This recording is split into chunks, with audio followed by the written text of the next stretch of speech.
Welcome Giga Chads to a new video. Today I'm going over a Protean Hulk combo overview. And before we jump into what Protean Hulk does, I would like for you to subscribe to my channel because only 2.4% of you Giga Chads are subscribed, and if you're subscribed I'll be more incentivized to make more videos, and it definitely gives me a motivation booster. So please subscribe and become a Giga Chad now. Now we'll jump into what Protean Hulk does. So it costs 2 green and 5 colorless, and whenever it dies, search your library for any number of creature cards with total converted mana cost 6 or less and put them onto the battlefield, then shuffle your library. Our goal here is to sacrifice Protean Hulk and get our win the game combos. Here are some sack outlets that you could use: Viscera Seer, Carrion Feeder, and Varolz, which could be your commander. They all say sacrifice a creature, or sacrifice another creature. So, from that, we can sacrifice Protean Hulk and win the game. Our first combo consists of Viscera Seer, Disciple of the Vault, Lesser Masticore, Melira, Sylvok Outcast. So, creatures you control can't have -1/-1 counters placed on them. Lesser Masticore reads, it has Persist. When this creature dies, if it had no -1/-1 counters on it, return it to the battlefield under its owner's control with a -1/-1 counter on it. But eventually this would overtake Lesser Masticore and would never be able to enter the battlefield because it would enter as a 0/0 because of Persist. But since Melira reads, creatures you control can't have -1/-1 counters placed on them. So, from that, Lesser Masticore will enter the battlefield healthy every single time. And then we have Disciple of the Vault that reads, whenever an artifact is put into a graveyard from the battlefield, you may have target opponent lose 1 life.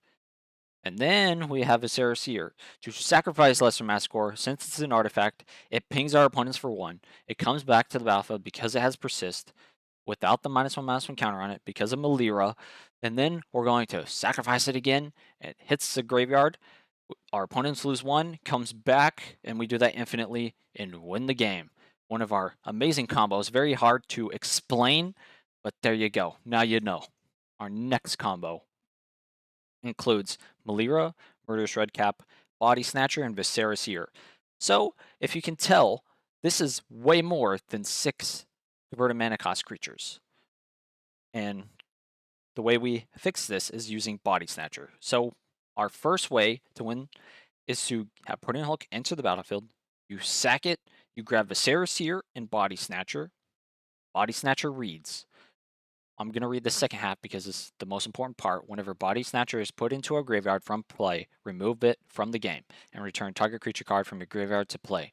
So with its trigger on the stack, we're going to sacrifice Body Snatcher, returning Protean Hulk to the battlefield, and we're going to sack it again, getting Murderous Redcap and Melira.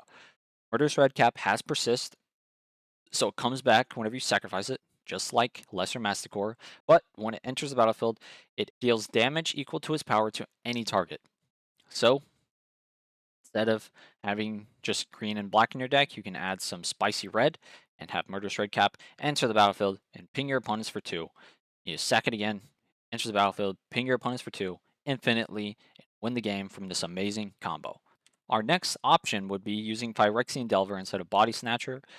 Whenever it enters the battlefield, return target creature card from your graveyard to the battlefield, you lose life equal to that card's converted mana cost. So there's obviously a downside losing life. So if you're super low, if you're at like 4 life, you're going to die whenever you grab Protean Hulk. So Body Snatcher is definitely a better option if you want to go that way. They play together either or. Now we'll go on to my favorite Protean Hulk combo, which is using either Viscera Seer and then Body Snatcher or Phyrexian Delver. So we're going to have Protean Hulk into the battlefield. You sack it, you get Body Snatcher and Viscera Seer. You return Protean Hulk to the battlefield again. You sack it again, you get Mikaeus and Walking Ballista. Mikaeus reads, whenever a human deals damage to you, destroy it. We don't care about that, and we don't care about Intimidate. We do care about other non-human creatures you control get +1/+1 and have Undying. Undying reads, whenever a creature with Undying dies, if it had no 1/1 counters on it, return it to the battlefield under its control with a +1/+1 counter on it. Walking Ballista would normally enter the battlefield as a 0/0, but since Mikaeus has other non-human creatures you control get +1/+1 and have Undying, it enters the battlefield as a 1/1 with no counters on it until you sacrifice it. And whenever you sacrifice Walking Ballista, it enters the battlefield with that 1/1 and the +1/+1 from the Undying.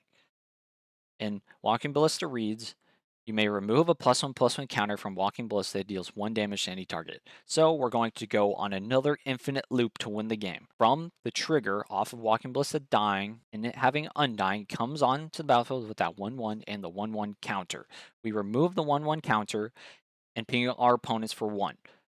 Then we're going to sacrifice it. It enters the battlefield with the 1/1 and the counter. You remove the counter and ping your opponents for 1. You're going to do this infinitely, pinging someone's entire board state if they're able to stay alive somehow, or you just win the game outright right away. But either way, you're going to win the game based on this combo right here. Now I'm going to be talking about some valuable commanders that could be in your commander Protean Hulk pile list. So we have Dina, that's a sack outlet in the command zone that says pay 1, sacrifice another creature. That's all we care about. Meren, I've made a whole video about a deck list about Meren. I love this card. It's not a sack outlet in the command zone, but it's a great grind strategy and could reanimate Protean Hulk. And then we have Varolz, another sack outlet in the command zone, and Korvold, a sack outlet in the command zone, adding that spicy red. Hopefully you understand Protean Hulk a little more now. Hopefully you can stop it or win with it. And yeah, if you have any questions or concerns, leave a comment. And if you like the video, please subscribe and like the video as well. And I'll catch y'all guys in the next video.